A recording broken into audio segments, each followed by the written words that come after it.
Something to always remember, greatness does have a presence. And welcome to the next episode of Pack Sports Zone. I'm your host, Peter Pac-Man Clark, a.k.a. the Sports God, a.k.a.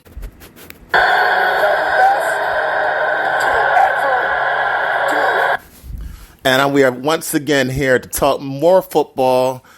We do have some breaking news from earlier this week regarding all you wrestling fans out there. As everybody probably knows by now, Vince McMahon has announced his retirement. Also, Triple H has come back and has been reinstated immediately, effective immediately, to pretty much run the shows. I think that'll actually be a good thing in the end because we saw what he did with NXT. So Stephanie McMahon has been appointed a co-CEO with Nick Khan. So it's a lot of stuff shaking up in wrestling world, and it already made its presence last night, as there was already a big rumor saying Brock Lesnar wasn't going to show up. He's always been Vince McMahon's guy, and they're saying without Vince, he's not going to show up. And it looks like he wasn't going to show up because SmackDown has been promoting him to be on the show the entire week. Yet he was nowhere to be shown. He wasn't talked about. Nothing was mentioned throughout the entire program. Then with about 2 minutes to go on the show, you hear his music. Brock Lesnar comes out. He beats up on Austin Theory, and everybody's like going crazy. And you know what? If they talked to Brock Lesnar, if he really did walk out, they talked to him and they got him back in there in that last minute. Or maybe it was something that was leaked from WWF to try to throw off all the wrestling, all the dirt sheets of wrestling and everything, all the rumorville, and get everything started.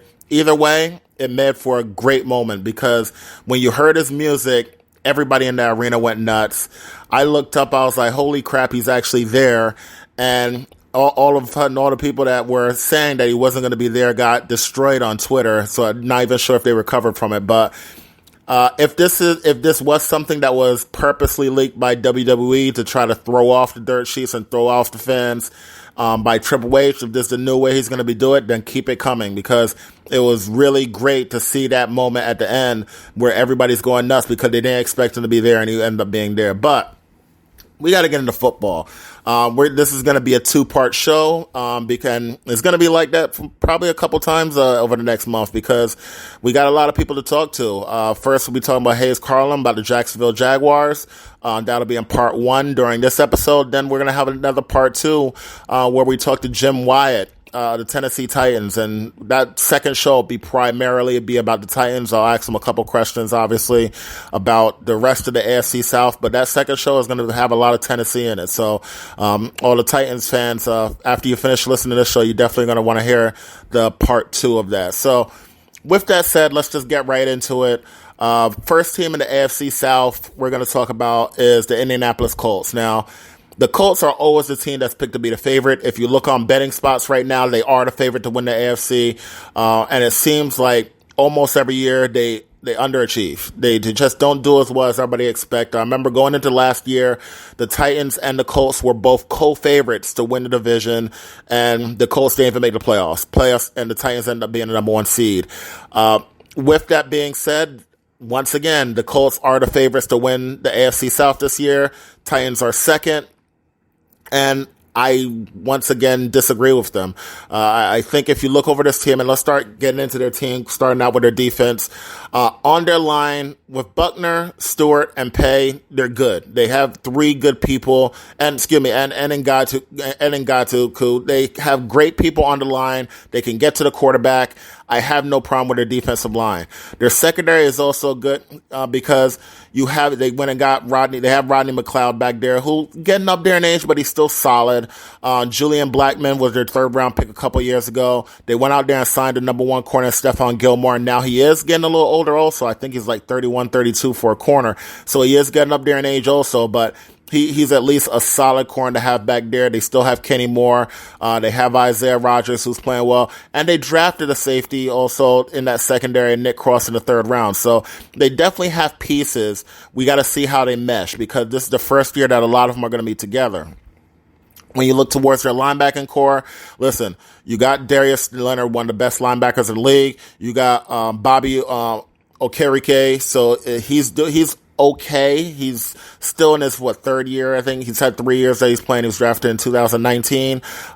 He doesn't stand out too much, but he's a solid player. So if you look at their starters, they have solid players. We got to see how they combine. They don't have much depth. That's one of their biggest issues. So their problem, in my opinion, is going to be depth. If anybody gets hurt, you don't have too many people that are going to step up in their place. Now, the part that I really question, and they're going to try to pretty much lean on their star running back, Jonathan Taylor, who I think is the second best running back in the league behind Derrick Henry. They're going to lean on him, do a lot of play action with Matt Ryan, their new star quarterback. But I really question how much Matt Ryan really has left. I mean, he's a guy that he's been playing the league a long time. I mean, he's been with Atlanta for years and years, and he's in his mid-30s now, and we just don't know if he's going to ever be even close to how he was 5 years back. So you have Matt Ryan there. You have Jonathan Taylor. That's going to be the core of their team. They re-signed Mo Alley-Clock, so he's going to be the starting tight end. But they also went out and drafted a tight end, Jelani Woods, in the third round. So they have pretty good depth there.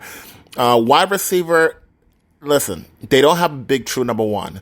They don't even have somebody like when they had T.Y. Hilton back there at wide receiver. They're down to Michael Pittman Jr., who is a third-year pro now. He's going to be starting his third year. They also have Paris Campbell, who has been oft injured. He's going to be starting his fourth year, but he's been oft injured every year. Very talented. I really liked him coming out of Ohio State, but he's been injured a lot. We got to see if he actually stays healthy. And then they went and took a second-round pick on Alec Pierce out of Cincinnati this year. So they're not really that deep. They're not really top-heavy. They just have a good mesh of solid guys. So listen, Matt Ryan's a guy that's had a lot of the top number one guys in his life over there. He went from Julio Jones all those years to Calvin Ridley for a couple years. And listen, he last year, he didn't have any of those guys, especially with Calvin Ridley being out. And it didn't look good. It looked like he had lost it. So you got to question if he really needs that big time number one wide receiver, or if he's going to be able to continue with these number twos and number threes, essentially. But the big thing that's going to be the biggest question for the Colts, because of Matt Ryan back there, he's not mobile, is going to be their offensive line. Now, you got the monster Quentin Nelson. Need to worry about him. Ryan Kelly, one of the best centers, don't have to worry about him. I even like Braden Smith at right tackle. I don't think you have to worry about him. The two pieces that people are going to be looking at for this team is their right guard, Danny Pinter. They're going to really question on if he's going to be able to open up those holes in the middle for Jonathan Stewart like they need him to do it. And the biggest question is going to be, can Matt Pryor, who they got from Philly, can he be the guy to be their starting left tackle? I thought they were going to go out there and get another left tackle during this offseason. They did draft one in Bernhard Raymond out of Boston College, I believe. They got him in the third round. I think he'll be a solid guy. I don't know if he's going to be their future left tackle or not, but they're going to have, that's probably going to be the big decision to see if the Colts are going to be actually a legitimate team on offense, because without a true number one wide receiver, with questions on the offensive line, no more Dallas Clark, nobody from back in the day, and they still don't have the people that they used to have there. It's just a big question marks on our offensive line, and not having that top wide receiver that made me worry about them. Now, I still think they're going to be a team that's going to be around 500, maybe 9-8, possibly 10-7, even though I think that's pushing it a little bit. So I don't know if that's going to be good enough to get into the playoffs. I think they're going to have to win the division. I will tell you who I think will win the division, but you can pretty much guess it already. I just think that it's going to be a lot to overcome with a lot of new moving pieces on both sides of the ball, but mostly the offensive side. But moving on from there, we're going to move on to the Houston Texans. Now, the Texans are a weird team because they have players on this team that if you ask coaches, if you ask reporters around the league, there's some solid players on this team, but they just don't seem to combine to play well. Now, let me go through it, starting with the defense. They have a lot of holes on defense. Now, when you talk about their D-line, Jonathan Greenyard, solid player. He can get to the quarterback. Malik Collins, they got him from Dallas a couple years ago. He's actually a really good the interior defensive lineman. So you have two guys on the line that I think are good. The rest, we got to find out and see, because I'm not really confident in anybody else other than those two. Their linebacking group, not bad. I mean, you have Christian Harris, who they drafted in the third round this year. I think he could be pretty solid. You got Christian Kirksey, who, former Green Bay Packer. So he's somebody who I think could be solid in there. But after that, not really confident in anybody else. They have some guys back there. They have Garrett Wallow back there. They have, Jalen Reeves-Maybin that they got from Detroit. Newville Hewitt that they got from the Jets, even Camille Kruger-Hill that they got from Miami, but I really don't have any confidence in those guys. So, it's a very, very shallow position for them. And then when you look in their secondary, I actually think their secondary may be the best part of their defense, because you have the rookie that they drafted this year in Jalen Petrie. You have the rookie that you drafted, top 10 in Derek Stingley. So you have him there. Then you combine him with Eric Murray, who's the former Cleveland Brown, and I think KC. I think he was drafted by KC, so he's back there. Steven Nelson may not be the same Steven Nelson that was with Pittsburgh a few years back, which is why he was let go from Philadelphia, but he's still a solid player. So they have some pieces there. So between the secondary, which I think is actually going to be good, you have 1 to 2 good linebackers. You have 2 good defensive linemen. So you have a lot of holes, but you do have some talent. So it's going to be up and down. You're going to have your moments, but I think it's going to be really tough to hold up over a year, which is why I still think that they'll probably be the worst team in the AFC South. Moving to the offensive side of the ball, I think they're actually a little bit better.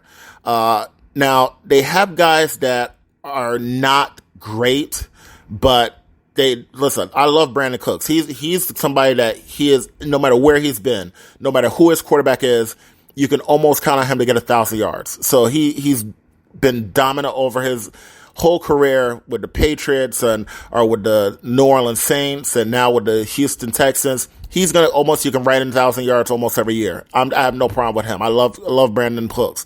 But the people you have with him, John Mechie, second round pick this year, super fast. I like him. I don't think he's going to be a starter. I think he's a number 3 guy, which he's going to be number 3 for them, because Nico Collins is also a starter. He was their draft pick in the third round last year. So those guys are going to fight it out to be the top 3 wide receivers. But like I said, it's Brandon Cooks, and the other 2 are just question marks. They may be good question marks, but they're still question marks. I actually like what they have on the line, because you have your left tackle in Tunsil, one of the best tackles in the league. On the other side, you have Titus Howard, who, former Raider. I think he's actually a good, not former Raider. They drafted him a couple years ago in the first round. I think he's actually a good right tackle. This year they drafted Kenyon Green in the first round. He was the best guard in the draft. You have him at left guard. So, and Justin Britt, he spent a lot of years, first with Seattle, then San Fran. So he's been around the league. At least he's a veteran that you can have in the middle. AJ Cann, I'm not as high on him. So but if you only have one spot that you're out of place, you can usually fill in for that. You can usually plan around that and scheme around that. So I actually like their offensive line, which is going to be very important for their starting quarterback, Davis Mills. Davis Mills, he is the ultimate overachiever in my opinion. Now, you may say, why overachiever? Because I didn't expect him to have the starting job this year. Listen, he's played well down the stretch.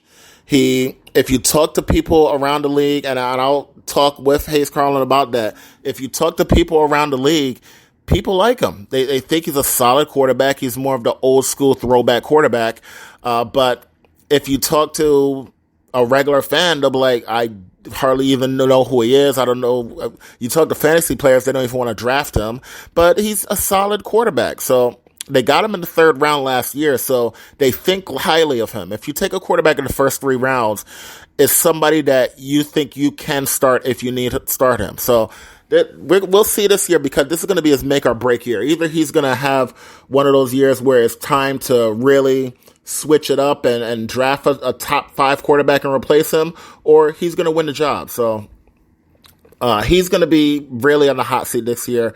And then at running back, you got Marlon Mack, who I actually like Marlon Mack, but I think he's going to get replaced middle of the year by their 4th-round draft pick. They drafted Damian Pierce, the running back, and I think he's going to end up being the starter for them. Tight end, they got Brevin Jordan. I actually like Jordan. They don't really have much depth after him, and Jordan still has to prove a lot because he hasn't done that much so far in his career in the first year. So now this second year, he has to show a little bit of a boost, but with that said, I'm going to quickly go to the Jacksonville Jaguars and then talk with my first guest, Hayes Carlyon.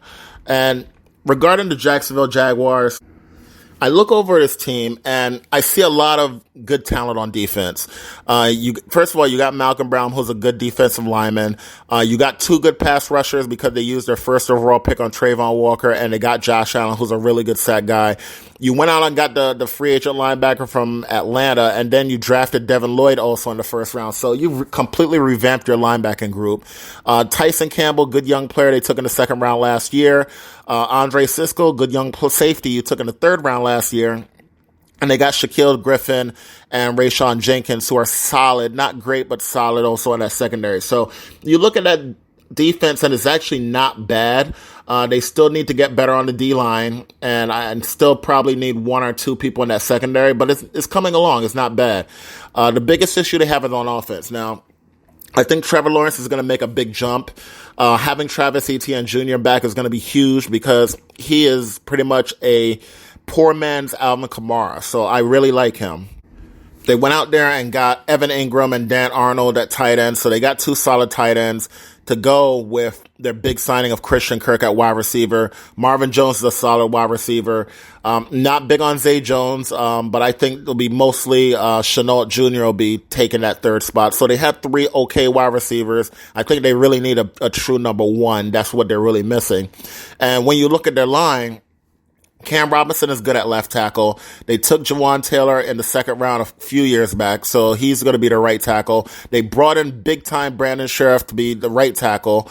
Tyler Shatley, he's an okay center. He can play center. If he has to move to guard, he can move to guard because they drafted Luke Fortner at center in the 3rd round. So I don't think their line will be that bad. I think this is the year that Trevor Lawrence makes a big step, and then next year, they may need maybe 1 more offensive lineman, but they got to get him his Jamar Chase. They got to get his number 1 top wide receiver. So we'll see if they can do that this offseason.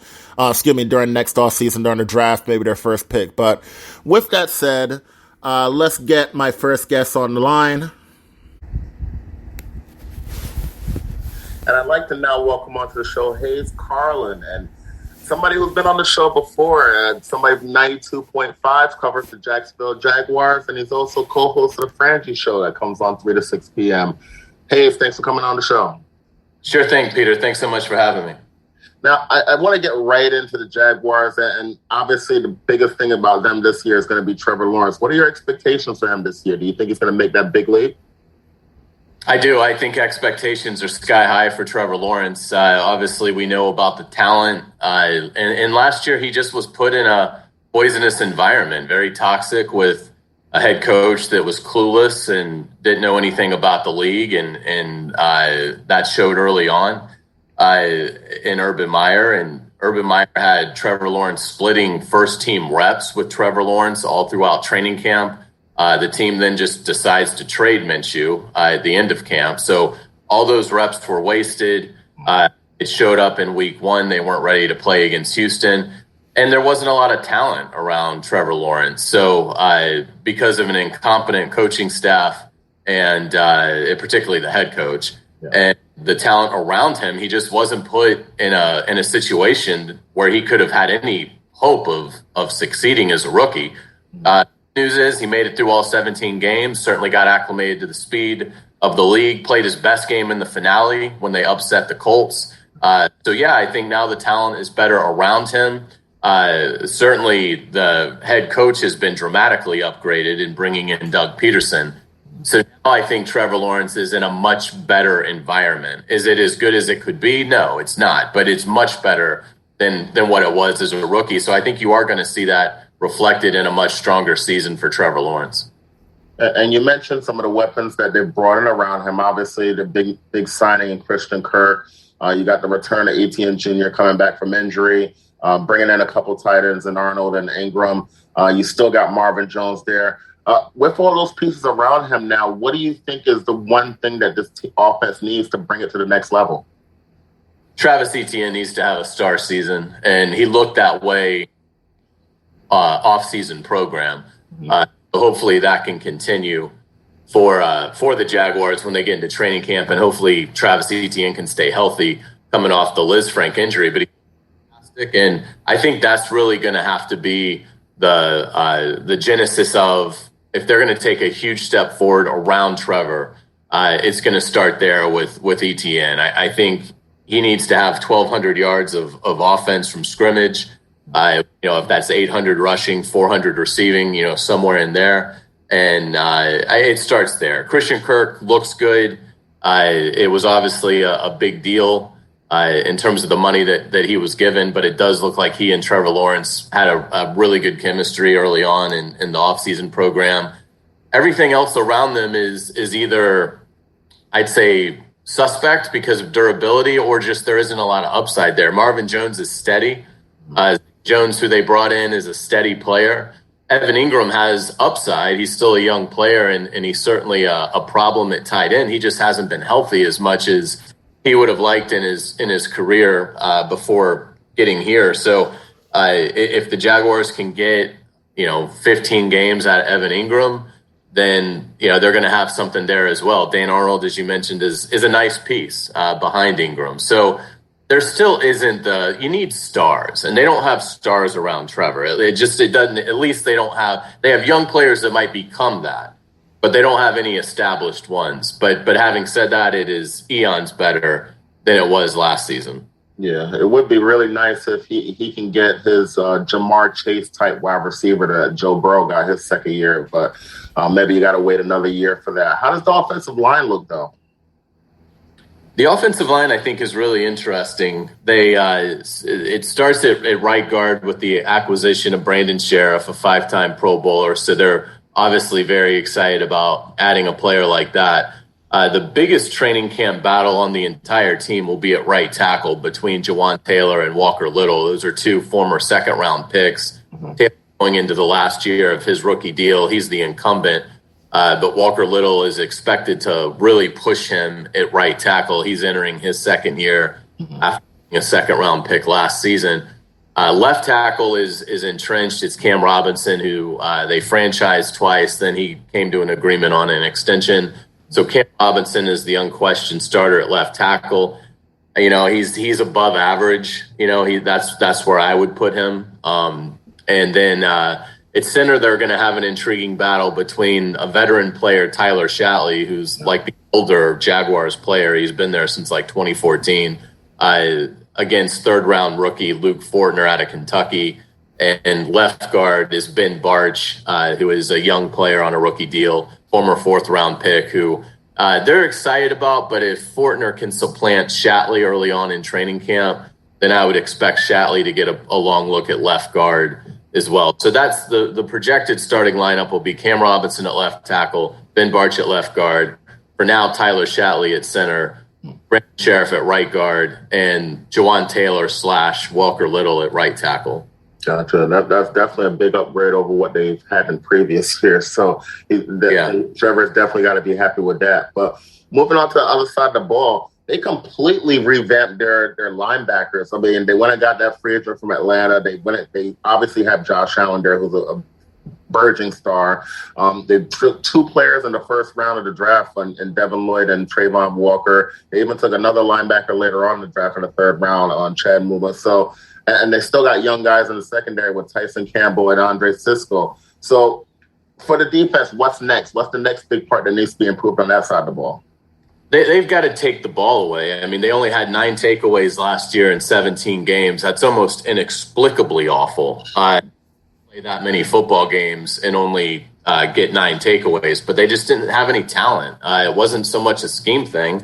They just didn't have players that could go make those kind of game-changing plays. They were last in the league by 5 in takeaways. So that had to dramatically improve. And I think that was, as bad as the offense was, I think I think the lack of takeaways on defense really scared the hell out of them this offseason in terms of general manager Trent Baalke and Doug Peterson.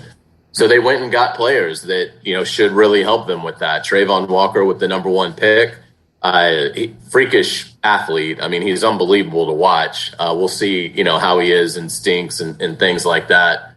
What kind of an impact he can make as a rookie. I would expect him to be disruptive as a rookie. I would not expect the sack numbers to be gigantic because we just don't often see that. The player that I think could have a huge year right out of the gate, as you mentioned, is Devin Lloyd, the linebacker out of Utah, lives in the backfield and really showed some brilliant signs in the offseason program as well, like Walker. So those are 2 guys that are, I think, going to be able to help them create some problems for opposing offenses right out of the gate.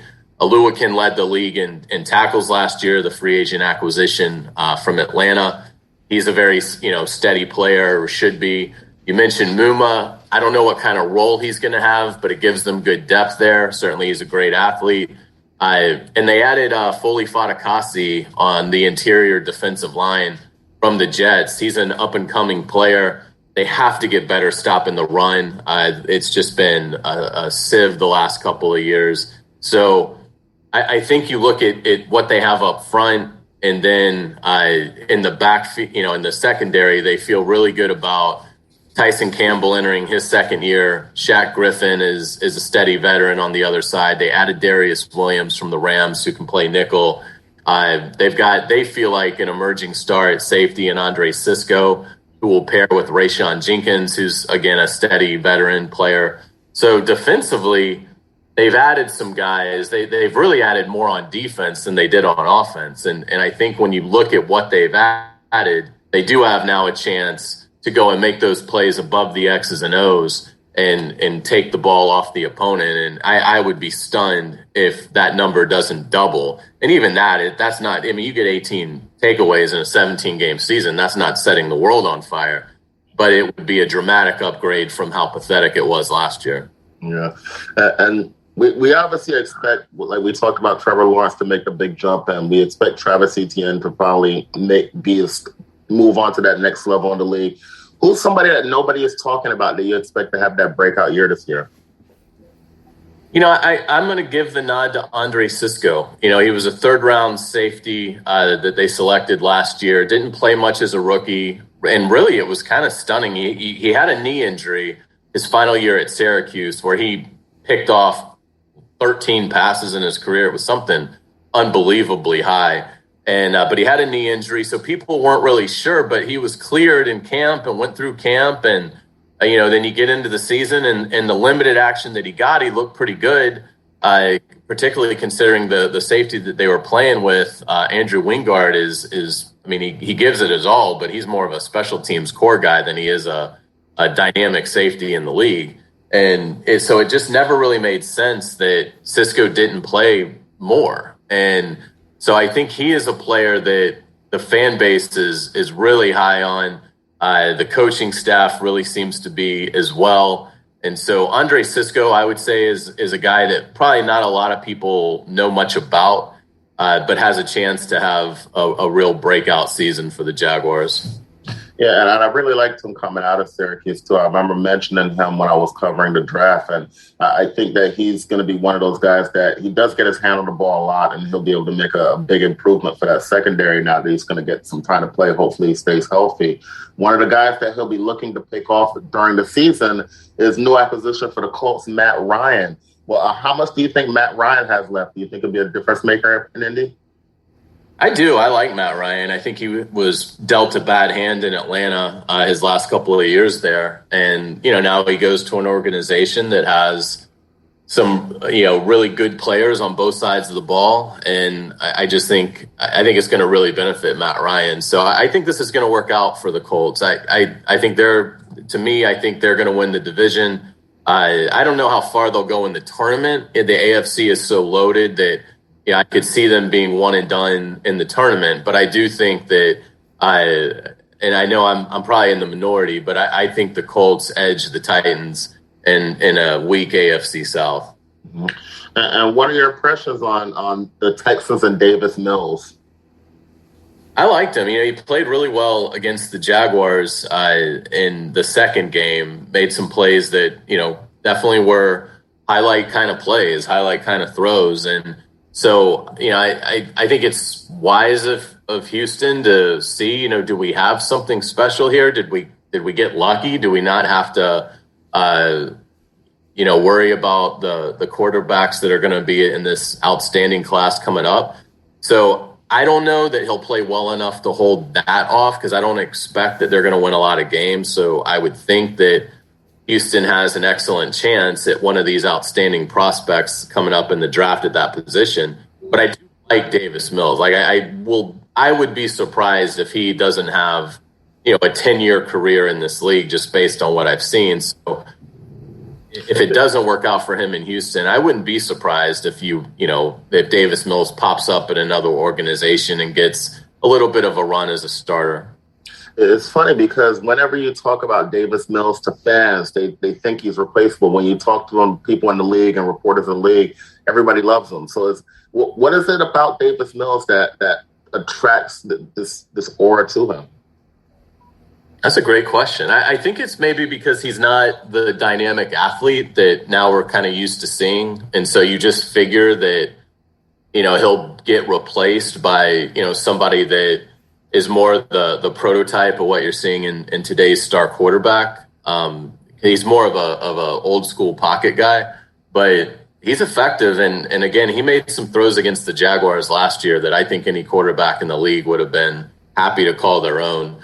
And again, there isn't a lot of talent around him either, and that was a tough environment. So, I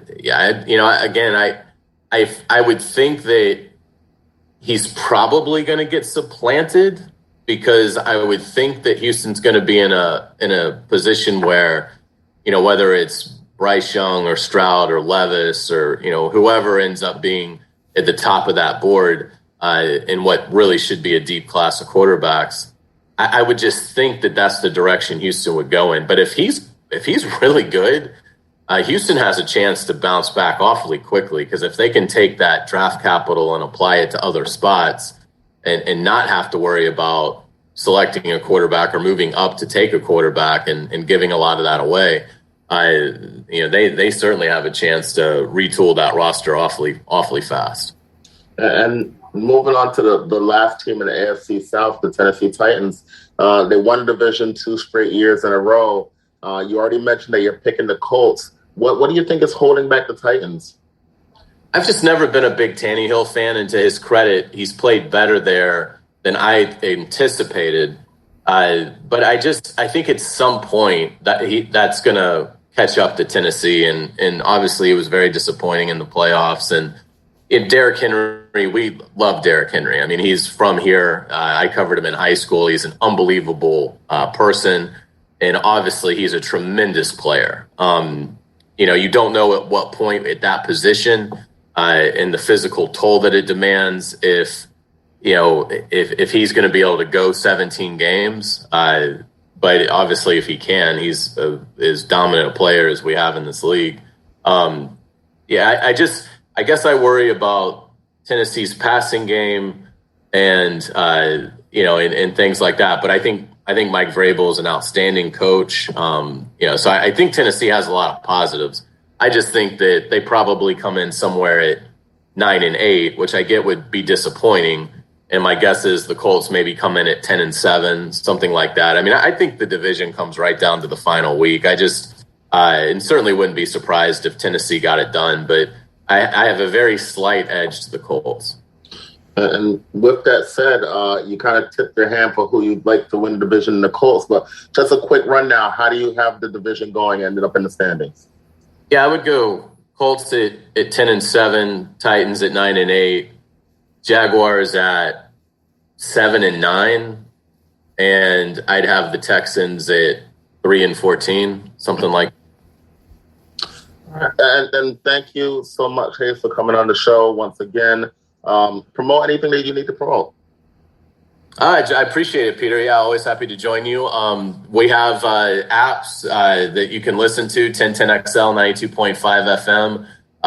We've got tons of Jaguars content, and we're also the home of the Gators in Jacksonville, so we do a lot of Florida Gators stuff as well. If any of your listeners are big Gator fans, they should check us out.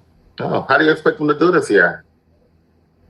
Yeah, I would think like 8-4 would be, nice first year for Billy Napier. It all comes down to Anthony Richardson. I mean, he's got a chance to be really special, but he's had trouble staying healthy, and they have nothing behind him. Mm-hmm. So if Anthony Richardson is hurt for a lot of the season, Florida won't go to a bowl game. If Anthony Richardson is healthy all season, they have a chance to probably, I would say, if you told me right now Anthony Richardson's going to start in every game and finish every game, if he's going to play every significant snap, I think Florida would actually exceed expectations. I'd probably pick him more in the 9-3 range if you could tell me that. Do you think we'll ever get back to the days of the great rivalries between Florida, Miami, and Florida State? That's a great question. Florida and Miami, obviously, Florida backed out of that series a number of years ago, so they just don't play all that often. But I do like where Florida and Miami are going. Florida State, I think, is in real danger of continuing their slide. I'm not a big Mike Norvell fan. I think losing that game to the Gators last year when they were completely checked out was just inexcusable. So I do worry about Florida State, and if Norvell's not the guy, now you've got to go through another hiring cycle, and that puts you further behind in recruiting.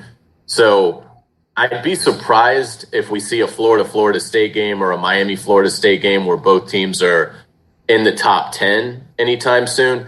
What I could see is Florida and Miami quickly getting to that New Year's Six level and matching up in a bowl game, which would be a lot of fun. I think we're a ways away from Florida and Miami really challenging for a playoff spot until it's expanded, because it's just so hard right now to crack that Alabama, Georgia, Ohio State, Clemson, that four that we're accustomed to seeing. So I think it's years off for Florida and Miami in terms of competing for a playoff spot. Yeah, I think they really need to get that changed. I mean, there's nothing in sight to get it changed immediately, but I mean, moving that to 8 teams would really be really, really nice. How close do you think we are to getting something like that? I think it's pretty close. I mean, I think the SEC is committed to it going to 12, and I would think the Big Ten is now on board with that as well, adding USC and UCLA. So the Power 2, I think, are going to pretty much demand it be 12, and I think the other leagues are going to have to fall in with that. So I think we're a couple years away. I think the deal has to run out, but I would anticipate by 2026, it's a 12-team playoff with no automatic qualifiers. And, of those 12, 8 will be from the Power 2 of the SEC and the Big Ten. Well, yeah, that's amazing when you look at college football now and see how we used to have all these good conferences and remember the New Year's Day bowl games, and there was a bunch of bowl games on New Year's Day. Now everything is spread out. There's 50 million bowls, and it's just crazy in college football right now. Yeah, we've never seen anything like it. I mean, between NIL and conference expansion and the transfer portal, it's become a whole new entity, and the teams that are able to adapt the best to that are going to succeed, and the ones that don't are going to fall further behind. But and it's only going to keep changing. Notre Dame is the linchpin. If they decide to stay independent, and I think they will, then I don't know if we'll see a whole lot more expansion. But if Notre Dame joins the Big Ten with, let's say, and the Big Ten adds 3 other teams from the West just to balance out USC and UCLA, then you'll see the SEC move. And, does the SEC then go and get North Carolina, Virginia to, expand their footprint? They don't have any representation in those states. Do you see Clemson and Florida State added? And at that point, do you have 2 leagues that have 20 teams in them? And that's basically college football. So it all comes down to Notre Dame. I think they stay independent. I think when their TV deal comes up, they're able to get something that's going to at least make them similar to the payouts that the SEC and Big Ten give to their schools. So if Notre Dame remains independent, then we probably won't see the SEC or Big Ten do anything else, I wouldn't think. Yeah, you actually jumped to that question in the middle of what I was going to ask you. Yeah, it's Notre Dame is the key to everything, and I've had debates with people on Twitter about that. I said that I don't think Notre Dame has to move. A lot of people are saying, "Oh, everybody's going into one of those two conferences. Notre Dame's got to go in at some point." I'm like, they don't really have to. They make enough money that they just don't have to.